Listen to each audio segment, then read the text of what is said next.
The art of Greek mythology and architecture. Some might ask the question, is it even art? Or what makes it art? I'm here today to answer these questions about multiple Greek statues of mythology along with some of the architecture. For example, Egyptians only painted slaves as naked because they were the lowest of the low, while Greeks started making sculptures of nude men trying to discover the perfect form. They wanted people to know what a true man looked like, also known as the Archaic period. The first piece I'll be talking about is the sculpture of Zeus throwing a lightning bolt. As you can see here, this bronze statue is formed to display Zeus as a man of perfect form. The artist gave him large pecs and chiseled abs, along with very large muscles on his arms. This is because the Greeks displayed their gods as most pleasing as possible because, after all, in their eyes, it was their highest power. He is also given the pose of shifting weight, and that is because the sculpture is supposed to capture the moment right before he throws his lightning bolt in a spear-like manner. Now, just because there is no lightning bolt does not mean we cannot depict this. The detailed face and beard, when compared to other images or statues of Zeus, show a remarkable resemblance, and his pose itself identifies the statue as Zeus throwing a lightning bolt. Now, with that said, many disagree, saying this is Poseidon and he is supposed to be throwing a trident. Thousands of years later, people are still arguing about art. The next piece on my list is the Parthenon. This is a great piece of Greek architecture located on the Acropolis in Athens, Greece. The building of the Parthenon began in 447 BCE to replace an existing temple which was destroyed by the Persians in 480 BCE, and the total cost of renovation was 469 silver talents. The magnificent structure was built of ivory and gold and was sculpted by the renowned sculptor Phidias.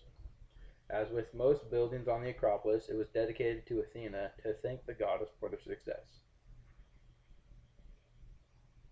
The Parthenon was finally finished in 432 BCE and was to show the world the dominance and power of Athens. The architects used a clever visual effect in their design of the building. The curvature of the stylobate, the taper of the naos walls housing the cult statue, and the emphasis of the columns allowed the visual effect to make the temple appear more symmetrical than it actually is. This truly is a beautiful piece of art. The next statue I'll be discussing is a statue of Atlas with the world on its shoulders. This statue is very symbolic. It shows Atlas serving a sentence from Zeus to hold up the weight of the sphere, which is the sky, on his shoulders for all of eternity. The statue itself is a beautiful piece of bronze art. The globe shows a depiction of the night sky as seen from the outside of the outermost celestial sphere. The Atlas is the oldest surviving pictorial record of Western constellations. It dates to Roman times around AD 150, but has long been presumed to represent constellations mapped in earlier Greek work. Now, onto the statue of Farnese Hercules. Hercules is in the nude, and he is not naked because he is not ashamed. He is more putting it out there to be seen and proud of it. I can tell this because his right arm is thrown behind him rather than covering his genitals. If you notice, the Greeks yet again sculpted this god Hercules to have perfect form. His bulging muscles and the attention to detail in his veins and muscles on his shoulders and Greek afro is astonishing. Why is one foot in front of the other? He is leaning rather than giving the pose of eternity where both feet are in line and good posture. He is rather slumped over with his right foot slid back behind his left foot. This was interesting to me.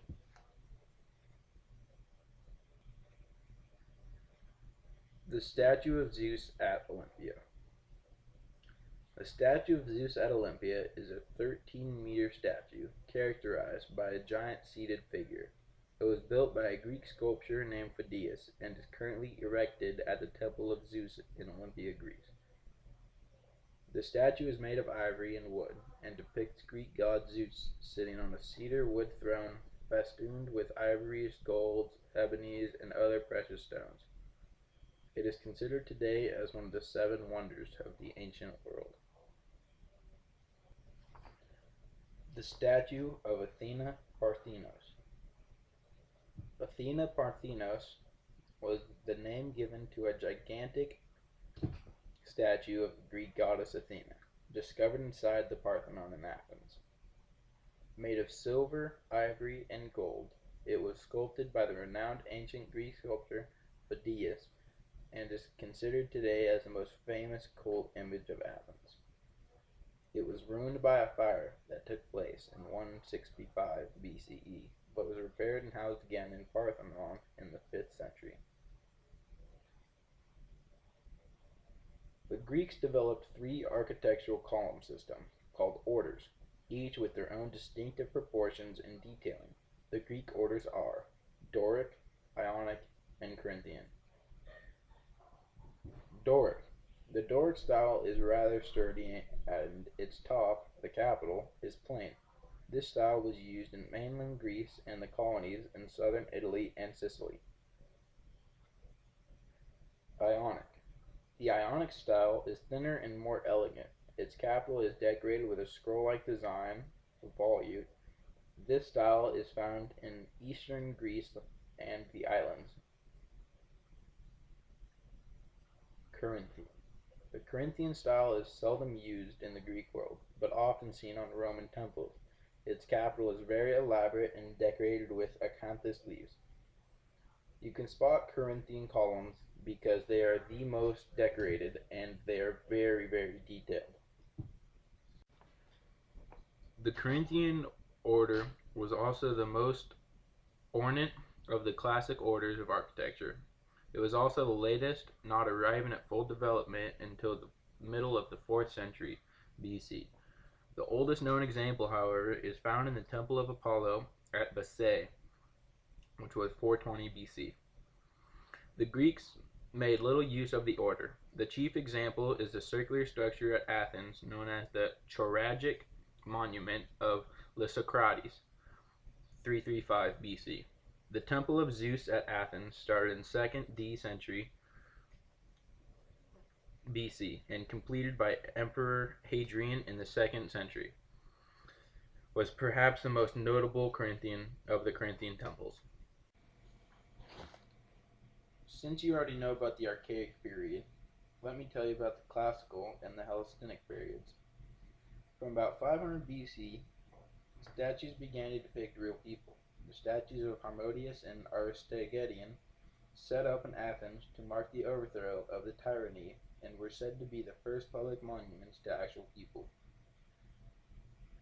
The best example showing freedom of movement is the discus thrower, created by Myron. This is one of the most famous classic Greek statues from this period. Most of the sculptures made at this time were created to show appreciation to the god for showing them good fortune, and also to help bring good fortune into the future, not to mention gaining their favor of the gods. Greek temples were specially made to fit the large cult statues. The change from classical to the Hellenistic period occurred during the 4th century. Sculpture became more and more naturalistic. Common people, women, children, animals, and domestic scenes became acceptable subjects for sculpture, which was commissioned by wealthy families for the adornment of their homes and gardens. Realistic portraits of men and women for all ages were produced, and sculptors no longer felt obligated to depict people as ideals of beauty or physical perfection.